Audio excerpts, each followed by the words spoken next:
ഈ വീഡിയോകളൊന്ന് സ്കിപ്പ് ചെയ്യാതെ കണ്ടോക്കി കേട്ടോ. ഇത് കാണുന്ന ചിലർക്കെങ്കിലും ചെറിയൊരു അനുഭവം ഉണ്ടാവും വീഡിയോ കണ്ടോക്കി. ഏത്തി ഉമ്മറത്തെ വാതിൽ നടക്കിയോ? ഒരു സാധനം ഉണ്ട് കാണിച്ചു തരാം. അടച്ചോ? ആ ചുരിദാറ് വാതിലടച്ചില്ലേ? ആ കുട്ടനെ ഓളും കൂടിയിട്ട് എനിക്ക് ഇപ്രാവശ്യം ഓണത്തിന് ഇതാ വാങ്ങി തന്നത്. ഞാനും പിന്നെ തന്നെ മതി വിചാരിച്ചു. എനിക്ക് എന്ത് ഇഷ്ടമുള്ള ഡ്രസ്സ് എടുത്തേക്ക് അറിയണല്ലേ. പക്ഷെ മൂപ്പർക്ക് ഇഷ്ടേ ഉണ്ടായിരുന്നില്ല. അതുകൊണ്ട് ഞാൻ ഇടാറുണ്ടായിരുന്നില്ല. സാരി ഉടുത്ത് കാണണം, സാരി ഉടുത്താൽ മതി, സാരി ഉടുത്താൽ അത് നരച്ച് കുറച്ച കളറ് മൂപ്പർക്ക് ഇഷ്ടമുണ്ടായിരുന്നുള്ളൂ. എന്നിട്ട് അതൊക്കെ എടുത്തിട്ട് പിന്നെ നോക്കിയിരുന്ന പോലെ അതും ഇല്ല. നമ്മുടെ ഒക്കെ ഇടയിൽ കാണില്ലേ ഇതുപോലെ ജീവിതം ജീവിച്ചു തീർക്കുന്ന പുറത്തറിഞ്ഞതും അറിയാത്തതുമായിട്ടുള്ള ഒരുപാട് അമ്മമാര്.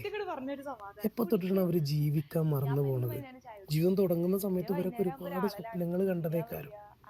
അവർ കണ്ട സ്വപ്നത്തിലൂടെ എല്ലാ ജീവിതം പോകണമെന്ന് അറിഞ്ഞു തുടങ്ങുമ്പോഴേക്കിന് ഒരു കുട്ടിക്ക് ജന്മം കൊടുത്തിട്ടുണ്ടാവും. പിന്നെ ഈ അമ്മമാരൊക്കെ ജീവിക്കുന്നത് ഈ മക്കൾക്ക് വേണ്ടിയിട്ടാണ്. എത്ര കഷ്ടപ്പെട്ടാലും എത്ര അടി കിട്ടിയാലും എത്ര വഴക്കുണ്ടാക്കിയാലും ഇവർ മക്കൾക്ക് വേണ്ടിയിട്ട് ജീവിക്കും.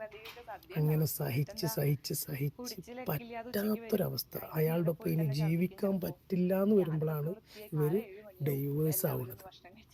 അതിനുശേഷം ഈ അമ്മമാർ നല്ലോണം കഷ്ടപ്പെട്ടിട്ട് ഈ മക്കളെയൊക്കെ നോക്കിണ്ടാക്കി മക്കൾക്ക് നല്ല ജോലിയൊക്കെ ആയിട്ട് മക്കളുടെ കൂടെ കുടുംബമായിട്ട് ജീവിക്കണ, സന്തോഷത്തിൽ ജീവിക്കണ അമ്മമാരുണ്ട്. വേറെ കുറച്ച് അമ്മമാരുണ്ട്, മക്കൾ നല്ലോണം കഷ്ടപ്പെട്ട് നോക്കിണ്ടാക്കും. മക്കൾ കുടുംബം ഫാമിലിയൊക്കെ ആകുമ്പോൾ അവരുടെ വഴിക്ക് അങ്ങോട്ട് പോകും. ഈ അമ്മമാർ കാലാകാലം സ്വന്തം വീട്ടിൽ മറ്റാർക്കോ വേണ്ടിയിട്ട് അടുക്കളപ്പണിയും ചെയ്തിട്ട് നാല് ചുമരിൻ്റെ ഉള്ളിൽ ഒതുങ്ങിക്കൂടുന്ന അമ്മമാരുണ്ട്.